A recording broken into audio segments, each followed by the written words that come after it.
Mahal na kapatid, patuloy tayong nagpapasalamat sa Diyos sa pagkakaloob niya sa atin ng pagkakataong ito para muling magpuri at sumamba sa Kanya.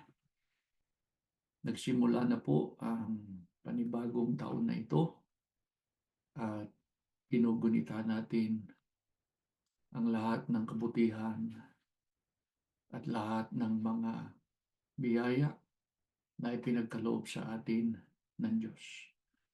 Higit sa lahat ang pagkakaloob niya ng pagkakataon sa atin na tayong lahat ay makapanatili sa ating mga pagsamba sa Kanya. Kaya nga marami ang nagtatanong kung bakit hanggang ngayon naninindigan tayo, nagpapatuloy tayo sa ating mga pagsamba at sa mga kapatid natin na nakatalapa, bakit hanggang ngayon ay ang sinusunod nila ay kung ano lang ang kalooban ng ating Panginoon Diyos at hindi nila sinusunod ang mga itinatagubilin sa kanila na labag naman sa doktrina. Ngunit sa kabila po ng paninindigan natin sa tama at sa panig ng ating Panginoon Diyos, patuloy pa rin ang paninira, panggigipit sa marami sa atin na tayo raw ang lumaban. Tayo raw ang mga rebelde, tayo raw ang hindi nanindiga. Subalit, may mga naririnig tayong mga balita, mga kapatid, na di umano ay meron daw kautusan na mula sa mga nangunguna, nangangasiwa sa iglesia, na hikayatin yung mga natiwala, kabilang tayo ron, na sumulat na raw, magbalik loob, at ilagay daw sa salaysay na magpapasakop tayong lubos sa nangunguna sa iglesia. Para sa marami, ito ay isang desperado na pamamaraan. Sapagkat ano ang nais nila na gawin natin? Susunod tayo kahit mali na ang kanilang ipinagagawa? Marami rin ang nagsasabi, mga kapatid, sa atin na bakit hindi na lang ninyo tigilan yung ginagawa ninyo? Magpasakop na lang kayo. At ika nga, ay wag na ninyong pansinin kung ano man yung unbiblical na ipinatutupad ng ilang mga nangunguna sa iglesia. At sinasabi pa nila, hindi naman tayo sa kanila naglilingkod, kundi sa Diyos. Kaya pasakop na lang kayo. Mga kapatid, yamang ang mga pananalitang yan ay nanggagaling sa ating mga kapatid na tila baga nagmamalasakit sa atin. Subalit, dapat nating tandaan na ang mga sinasabi nilang yan ay nangangahulugan lang na ang nais nila ay hindi lang ang tama ang ating sundin, kundi yung pati maging yung mali na tagubilin at maling mga kautusan na ipinatutupad ng ilang mga tiwali na nangunguna sa iglesia. Mga kapatid, ano ba ang dahilan bakit ang sinusunod lang natin ay yung tama o sang-ayon sa kalooban ng Diyos?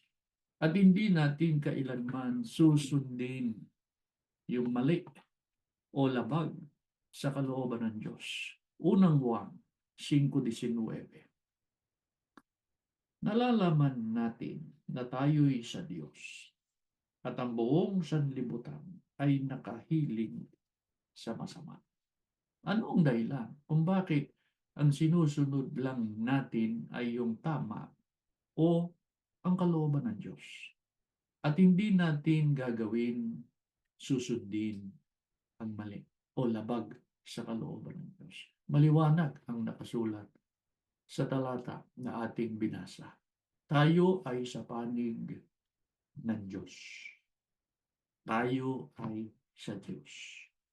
At kailanman ay hindi tayo sa sanlibutan o sa pangulo ng sanlibutan o sa diablo. Sa Diyos tayo. Paano natin lalong mapatutunayan, mga kapatid, na tayo ay nasa panig ng Diyos? Josue 24:15. At kung inaakala ninyong masama na maglingkod sa Panginoon, ay piliin ninyo sa araw na ito kung sino ang inyong paglilingkuran. Kung ang mga Diyos ng inyong mga magulang na pinaglingkuran sa dako roon ng ilog, o ang Diyos ng mga Amoreo na ang lupain nila'y inyong tinatahanan. Ngunit sa ganang akin at ang aking sambahayan, maglilingkod kami sa Panginoon. Paano natin lalong mapatutunayan, mga kapatid, na tayo ay nasa panig ng Diyos, hindi ng diablo, hindi ng kadiliman, hindi ng masama?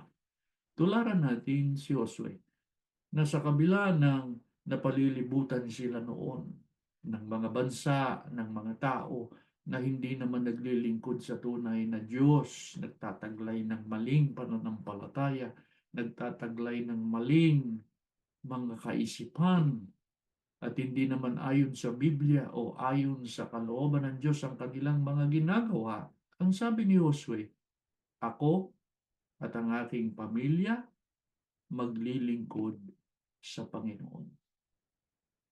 Mga kapatid, dumarating ang pagkakataon sa ating buhay na kinakailangang gumawa tayo ng isang pagpapasya. Kung ano ang ating gagawin para sa atin, para sa ating sambahayan. Madali lang eh. Para sa tunay na lingkod ng Diyos, ang pagpapasya. Kung ano ang dapat niyang gawin, kung ano ang dapat niyang sundin. Ano yun? Maglingkod sa Diyos. Sundin ang kanyang mga kalooban, tapos. Pero meron pong mga nag-iisip na kung sumunod man anya kami sa mali, kung sundin man namin yung tagubilin ng leader na ang itinatagubilin labag naman sa kalooban ng Diyos. Kung sundin namin yun, ay hindi naman siguro kami mapapasama sa Diyos. Hindi naman siguro kami sisisihin ng Diyos. Bakit daw? Sapagkat ang Diyos din naman daw ang nag-utos, sundin ang leader, pasakop sa mga nangunguna. Kaya ang kasunod nating tanong, yung bang nagkamali ng pagpapasya sa pagpili ng kanyang susundin? Ang Diyos ba ang dapat sisihin? Ang Diyos ba ang may kasalanan doon? Ang Diyos ba ang may sala? Pakinggan natin. Deuteronomio 30:19-20. Ganito ang pahayag. Aking tinatawag ang langit at ang lupa na pinakasaksi laban sa iyo. Sa araw na ito na aking inilagay sa harap mo ang buhay at ang kamatayan, ang pagpapala at sumpa. Kaya piliin mo ang buhay upang ikaw ay mabuhay, ikaw at ang iyong binhi, na iyong ibigin ng Panginoon mong Diyos, na sundin ang kanyang tinig at lumakip sa kanya, sapagkat siya ang iyong buhay at ang kalaunan ng iyong mga araw, upang matahanan mo ang lupain na isinumpa ng Panginoon sa iyong mga magulang, kay Abraham, kay Isaac, kay Jacob, na ibinigay sa kanila. Ang binasa natin ay isang pagkakataon na ang sabi ng Diyos sa kanyang mga lingkod, ito ang buhay, ito sumpa. Piliin mo ang buhay para ikaw ay mabuhay. Paano pa ipinagmalasakit ng Diyos ang kanyang mga lingkod sapagkat nais niyang mabuhay ang kanyang mga hinirang. Sabi niya, sundin mo ang aking tinig, lumakip ka sa aking mga daan upang lumaon ang iyong buhay.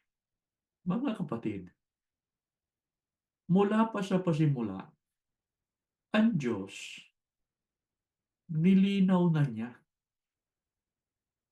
itinagubilin na niya sa mga lingkod niya na ang dapat nating piliin ay yung buhay. Ang dapat nating gawin ay sundin ang kanyang mga kalooban. Yun ang pagpanig sa Diyos. Yun ang pagpanig sa Diyos. Mga kapatid, sinabi lang ba ng Diyos na piliin mo ang buhay? Nagkasya ba siya sa pagsasabing piliin mo ang buhay para ikaw ay mabuhay? Babasahin ko ang 5:14 ng Amos. Pakinggan niyo mga kapatid. Magsihanap kayo ng kabutihan at huwag kasamaan upang kayo'y mga buhay. Hindi lang niya sinabing, piliin mo ang buhay. Sinabi pa niya kung ano ang paraan para mapili mo ang buhay. Ang sabi ng Diyos, umanap kayo ng kabutihan. Ano po ba yung mabuti, mga kapatid? Hindi ba salita ng Diyos? Kaya, pag yung tama lang ang gagawin natin, yung kalooban lang ng Diyos ang gagawin natin, tiyak, nasa panig tayo ng Diyos.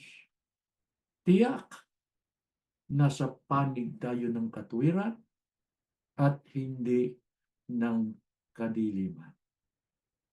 Ano pa ang katwiran ng iba? Bakit daw sila sumusunod? Kahit mali na ang ipinagagawa sa kanila.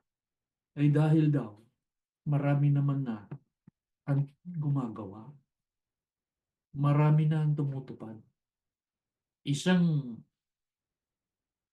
pinakamagandang halimbawa niyan yung tagubilin na yung mga ipinatiwalag huwag pansinin, huwag kausapin. Labag na labag yan. Hindi ba ang tagubilin ibigin, alalayan yung mahina. Kung sakaling natiwalag sapagkat gumawa ng mali, ano ba ang tagubilin? Hindi ba dapat papagbaliking loob? Ngayon, huwag niyo anyang kakausapin yan, huwag ninyong papansinin yan. Labag yun. Sapagkat dapat tayong umiibig marami na sumunod. Bakit? Marami na raw gumagawa Ano po ang tagubilin ng Biblia? Pagka ba marami na gumagawa, ibig sabihin, tama na yung kanilang ginagawa. At yun ang tamang pasya para gawin mo. 23:2 Exodo. Huwag kayong makikiisa sa karamihan sa paggawa ng masama o sa paghadlang sa katarungan. Napakaliwanag niya. May diferensya ka pagka hindi mo naiintindihan yan. Bakit ho merong hindi nakakaintindi nito? Samantalang maliwanag ang pagkakasulat sapagkat binulag na ni Satanas. Mga kapatid, ano po ang tamang paraan na itinuturo ng Biblia para mapatunayan natin nasa panig tayo ng Diyos? Efeso 6:12. Ganito po ang pahayag. Sapagkat ang kalaban natin hindi mga tao, kundi mga pinuno, mga may kapangyarihan, at mga tagapamahala ng kadiliman na mamayani sa sanlibutan ito. Ang mga hukbong espiritual kasamaan sa himpapawid. Ano po ang tabang paraan na itinuturo pa ng Biblia para mapatunayan nating tayo ay panig sa Diyos? Batay sa ating binasa, kailangan labanan natin ang lahat ng kadiliman at lahat ng may kinalaman sa kadiliman. Balik tayo sa sinasabi ng iba na, pasakop na lang kasi kayo. Yun naman ang aral eh. Eh sino ba nagsabi sa kanila na hindi natin tinatanggap yung aral na yun? Alam natin yung aral na yun, pasakop. Pero ang tanong, kanino? Sa lahat ba ng leader? Hindi po eh. Bakit? May mga leader na hindi naman talagang nagmamalasakit. Kung susuriin natin yung Hebreo 13:17, sinong leader yun? Yung talagang nagmamalasakit sa ating kaluluwa na alam niya na mananagot siya kung siya nagpabaya. Suriin nating mabuti kung sino yung nangunguna, kung sino yung leader. Totoo ba na nagmamalasakit sa iglesia? O sariling kapakanan ang iniintindi? Talaga bang para siya sa iglesia? O dahil sa pansariling kapakanan? Isa pa, sumasampalataya ba yung leader na mananagot siya pagka hindi niya ginawa na karapat-dapat ang kanyang tungkulin? Kung sinasampalatayanan niya yan, hindi niya gagawin to sa iglesia.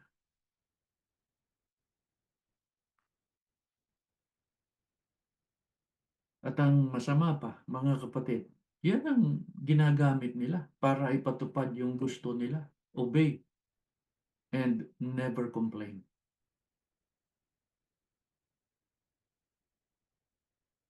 Wala namang ganyan dati. Obey and never complain. Ngayon na lang yan eh. Ano po ang ipinagugunita ng Diyos sa mga lingkod niya na sumusunod, obey, no complaints, na ang paniniwala, ang katumbas nito ay pagpanig sa Diyos. At ito ang, ika nga sa English ito ang right choice. Babasahin ko po ang Kawikaan 29:25 hanggang 26 sa dating salin, pagkatapos talatang 2 sa Magandang Balita Biblia. Pakinggan po ninyo. Ang pagkatakot sa tao ay nagdadala ng silo, ngunit ang naglalagak ng kanyang tiwala sa Panginoon ay maliligtas. Marami ang nagsisihanap ng lingap ng pinuno, ngunit ang kahatulan ng tao ay nagmumula sa Panginoon. Pakinggan niyo to. Kapag matuwid ang namamahala, bayan ay nagsasaya, ngunit tumatangis ang bayan kung ang pinuno ay masama. Mga kapatid, anong sinasabi po, anong pinagugunita ng Diyos sa mga lingkod niya na sumusunod, ha? Obey, no complaints, obey, never complain, na ang paniniwala, katumbas yun ng pagpanig sa Diyos. And for them, it is the right choice. Ang sabi po ng Diyos, ang pagkatakot sa tao ay nagdadala ng silo. Maramihan niyang nagsisihanap ng lingap ng pinuno. Kaya pala.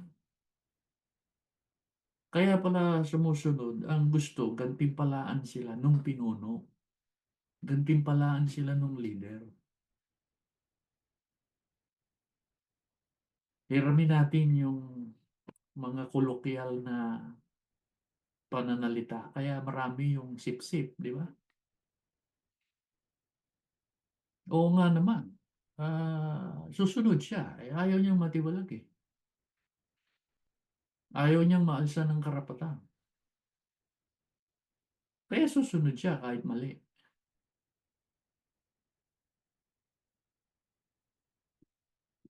Yun ba? Pagpanig ba sa Diyos yun? Right choice ba yun? Kayo na ang makakasagot niyan, mga kapatid. Ano pa ang sabi ng Diyos? Pagka matuwid yung namamahala, masaya ang bayan. Pero tumatangis ang bayan kung ang pinuno ay masama. Tanong namin sa inyo, mga kapatid, masaya ba ang bayan ngayon? Alam ninyong hindi. Kayo mismo di ba? Yung sila mismo na sumasamba Pagkatapos ng pagsamba nila, masaya ba sila? Kaya mga kapatid, kailanman hindi nating nilabag yung kalooban ng Diyos Yung sinasabi nila na tayo ang nagrebelde, tayo ang ayaw pasakop,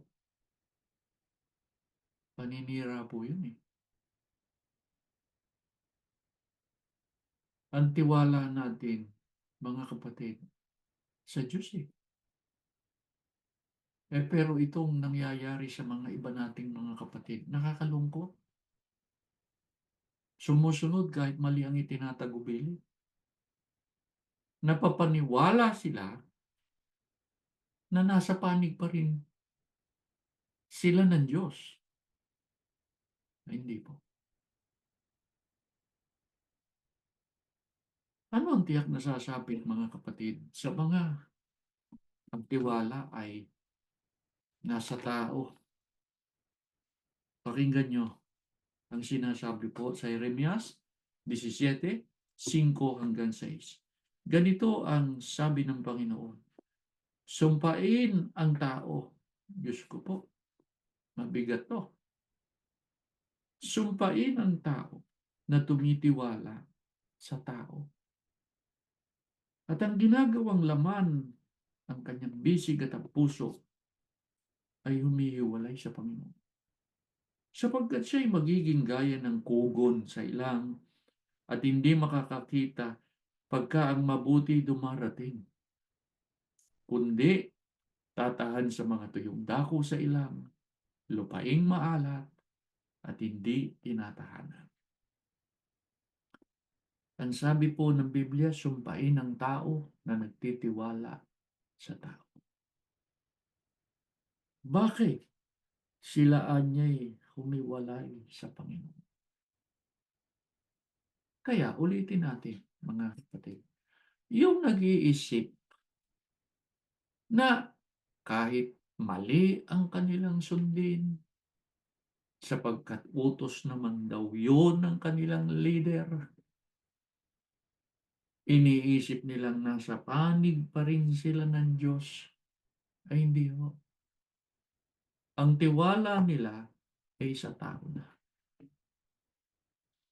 Pagpapalain ba sila ng Diyos? Susumpain sila ng Diyos. Bakit? Sapagkat sila'y humiwalay sa Diyos. Mga kapatid, manatili tayo sa tama. Kung ano yung utos ng Diyos, yon ang dapat nating gawin. Nasa Biblia po ba yun? Basahin natin. 23, 10-12. Job. Ngunit nalalaman niya ang daang aking nilakaran. Pagka kanyang nasubok ako, lalabas akong parang ginto. Ang aking paa ay sumunod na lubos sa kanyang mga hakbang. Ang kanyang daan ay aking iningatan at hindi ako lumiko. Ako hindi humiwalay sa utos ng kanyang mga labi. Aking pinagyaman ng mga salita ng kanyang bibig ng higit kaysa aking pagkain. Mga kapatid, paano pa natin mapatutunayan na tayo ay tunay na nasa panig ng Diyos? Narinig ninyo ang pananalita ni Job. Hindi siya lumiko.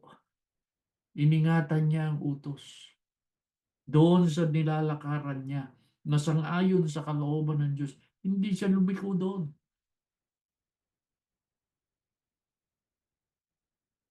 Sumunod tayo. Pumirmi ka sa katotohanan. Huwag nating gayahin yung iba na kung ano-ano ang pinag-iisip, kung ano-ano ang pinanunukala. Napakasimple lang para tayo mapanatag Manatili ka sa totoo. At sa totoo, no compromise. Anong dahilan, mga kapatid? Ba't yung iba? Hindi makapanatili sa totoo. Hindi makapanatili sa matuwid na landas. Bakit? Babasahin ko, mga kapatid, ang Habakuk sa 1:2-4. O Panginoon, hanggang kailan dadaing ako at hindi mo didinggin? Ako'y dadaing sa iyo dahil sa pangdadahas at hindi ka magliligtas. Bakit pinagpapakitaan mo ako ng kasamaan at iyong pinagmamasdan ng kasamaan sapagkat ang kasiraan at pagdadahas ay nasa harap ko? May pakikipag-alit at pagtatalong bumabangon. Kaya't ang kautusan ay natitigil at ang katarungan ay hindi lumalabas kailanman sapagkat kinukulong ng masama ang matuwid. Kaya't ang kahatulan ay lumalabas na liko. Bakit po yung iba hindi makapanatili, hindi makapirmi sa katotohanan, sa tunay na aral, sa paggawa ng mabuti? Sapagkat ang sabi dito, Panginoon, hanggang kailan dadaing ako sa iyo at hindi mo didinggin? Ang akala ng iba, hindi na nakikinig ang Diyos sa kanilang mga dalangin. Ano pa ang nagpatibay sa paniniwala nilang yun? Ang sabi po sa talatang ating binasa, bakit pumapayag ka na makita ko ang mga pagdadahas, ang panggigipit, ang katwiran na titigil, ibinibilanggo ng mga masama ang matuwid. Kaya't lumalabas ang katwiran, ang kahatulan ay liko.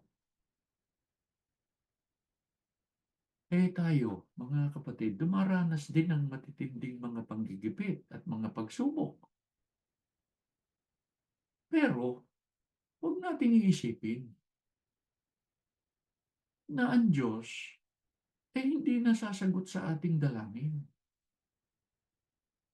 Pero yung iba, dahil yan ang inaakala, nagtiwala na sa tao. Nagtiwala na sa magagawa nila, sa kanilang sarili. Mali. Hindi yun ang pagpanig sa Diyos. Paghiwalay yun sa Diyos. Yung iba, lalong masama ang ginawa, ay magtatag na tayo ng sariling atin. Hindi ho. Mga kapatid, ano ang sagot ng Diyos? Doon sa mga nag-iisip na siya hindi na nakikinig, wala na siyang gagawin, sa kawalang katarungan na dinaranas ng kanyang mga lingkod. Basahin natin. Ang binasa natin kanina ay 2-4. Ituloy natin sa 5, pero sasaling ang salita ng Diyos. Pakinggan niyo. Sumagot ang Diyos. Tingnan ninyong mabuting mga nangyayari sa mga bansa at talagang magtataka kayo sa inyong makikita. Sapagkat may gagawin ako sa inyong kapanahunan na hindi ninyo paniniwalaan kahit may magbalita pa nito sa inyo. Ano ang sagot ng Diyos doon sa mga lingkod niya na ang iniisip, hindi nasasagot ang Diyos. Wala nang gagawin ng Diyos sa kawalang katarungang dinaranas ko sa pagkakataong ito. Ang sabi ng Diyos, magmasid kang mabuti. May gagawin ako na hindi mo paniniwalaan kahit may magbalita pa sa'yo. Mga kapatid, ang tanong, kailan gagawin ng Diyos yan? Hindi yung timetable natin, ika nga. Hindi. Hintayin natin ang Diyos na kumilos. Hindi tayo yung magsasabi sa Diyos, gawin mo na. Hindi po. Ang inaasahan sa atin ng Diyos, matiyaga tayo na mag-iingat sa kanyang mga kautusan. Mga kapatid, ang Diyos kumilos na eh. Baka hindi lang ninyo napapansin. Meron siyang ginagawa. Sampalatayanan natin yun. At sakali, kung sakali, sapagkat hindi naman natin alam na hindi natin alam kung kailan darating ang kamatayan, kung kailan darating ang paghukom. Itong pangakong ito ng Diyos baka hindi natin masaksihan sa ating panahon, pero hindi nangangahulugang hindi matutupad yan. Tandaan ninyo, pag sinalita ng Diyos, mangyayari. Pagka pinanukala niya, matutupad. Huwag nating gawing sinungaling ang Diyos. Ano ang inaasahan ng Diyos na mga nagnanais makita ang katuparan ng mga pangako niya nito? Gagawin niyang pagpapala sa kanyang mga anak. Mga kapatid, pakinggan ninyo. Ang Jeremias 17:7-8. Mapalad ang tao na tumitiwala sa Panginoon. At ang pag-asa ay ang Panginoon, sapagkat siya'y magiging parang punong kahoy na itinanim sa tabi ng tubig at nag-uugat sa tabi ng ilog. At hindi matatakot pagka ang init ay dumarating, kundi ang kanyang dahon ay magiging sariwa at hindi mababalisa sa taon ng pagkatuyo o maglilikat man ng pagbubunga. Ano po ang inaasahan ng Diyos sa mga nagnanais na makita ang katuparan ng kanyang mga pangako? Ang sabi po sa Biblia, mapalad ang tao na nagtitiwala sa Panginoon. Ang pag-asa ay sa Panginoon. Maraming mga kapatid na hikayat sa pagtitiwala at pag-asa sa Diyos. At tingnan ninyo kung ano ang nangyari sa kanila. Hindi sila pinabayaan ng Diyos. Opo, maaaring hindi sagana sa mga material na bagay. Ngunit nakapagpatuloy sa katapatan sa ating Panginoon. Kaya sa panahong ito, mga kapatid, na lalong malapit na tayo sa araw ng paghuhukom.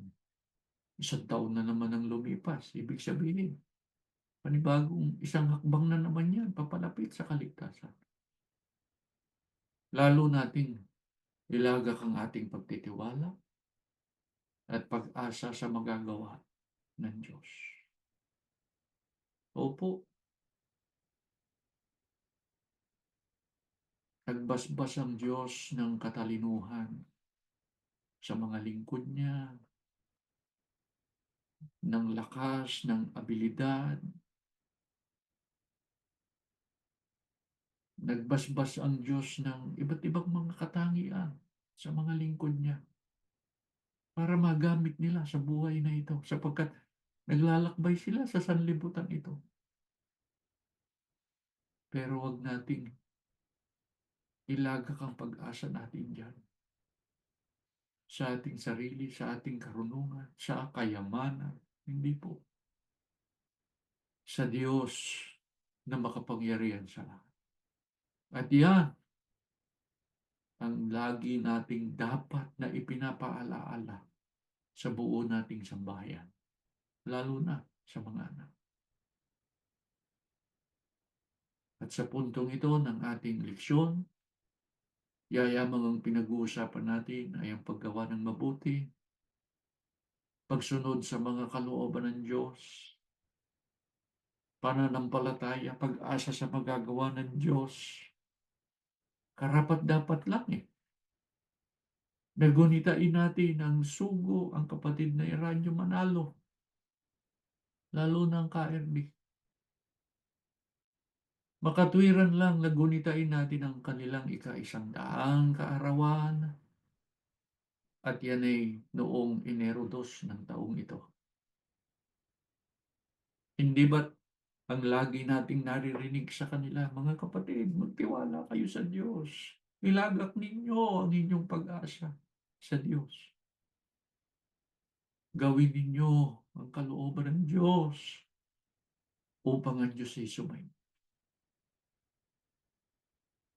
Kaya nga bago tayo manalangin, mga kapatid, meron kaming inihanda sa inyong isang AVP. Panoorin natin. Tumayo kayo, mga kapatid. Ama namin Diyos, salamat po ng marami sa iyo.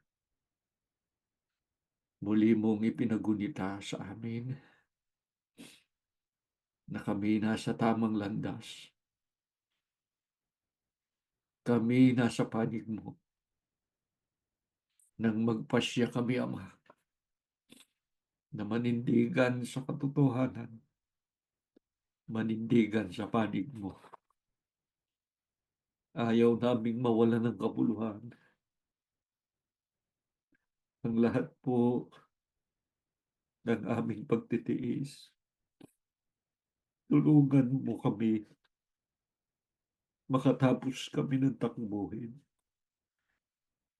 maging karapat-dapat sa pagmamana ng buhay na walang hanggan. Hindi namin magagawa ito sa ganang aming sarili. Kailangan ka namin. Huwag mo kaming pababayaan, Ama. Itaguyod mo, pagtiyagaan mo na lang kami hanggang sa marating namin ang hangganan. Sumasampalataya kami, bahagi kami, Ama, ng mga hinirang mo na itinagubilin ng kapatid na Eranio Manalo, na iyong kaawaan, iyong kahabagan. Ama Diyos, sa aming mga panalangin sa iyo ngayon, alalahanin mo kami, lalo na sa panahong ito. Ibiyaya mo sa amin ang Espiritu Santo na pumatnubay sa Sugo, pumatnubay sa KRD, at sa kabuuan ng Iglesia. Sa panahon nila, Ama, upang itong patuloy na gumabay sa amin, magpaalaala sa amin ng mga bagay na dapat naming gawin, makarating kami sa kaligtasan. Huwag mo itong babawiin sa amin, Ama. Mamalagi ito sa aming buhay sa lahat ng panahon upang kami huwag maligaw sa iyo. Salamat po, Ama. Ibiniyaya mong kapatid na Eranio Manalo sa Iglesia. Nangangako kami ang mga salita mo na kanilang itinuro. Ito lamang ang aming pangangalagaan. Ito ang aming susundin hanggang sa aming kamatayan. Panginoong Hesus, ipamagitan mo kami sa Ama. Matanggap namin ang aming mga dalangin. Makapagpatuloy kami sa paninindig. Ama Diyos, alalahanin mo ang mga kapatid na sumamba ngayon. Ano man ang kanilang mga suliranin, alam namin tutulungan mo sila na ito'y malunasan upang walang maging hadlang sa mga paglilingkod sa iyo. Alam naming may mga pagsubok pa na darating sa aming buhay. Subalit kung ikaw ang nasa panig namin, magagawa namin ang lahat. Salamat po sa iyong pagpapala, sa iyong mga biyaya, at sa pagbabasbas mo sa amin ngayon. Sa ngalan ni Jesus, na dakila naming tagapagligtas. Amen.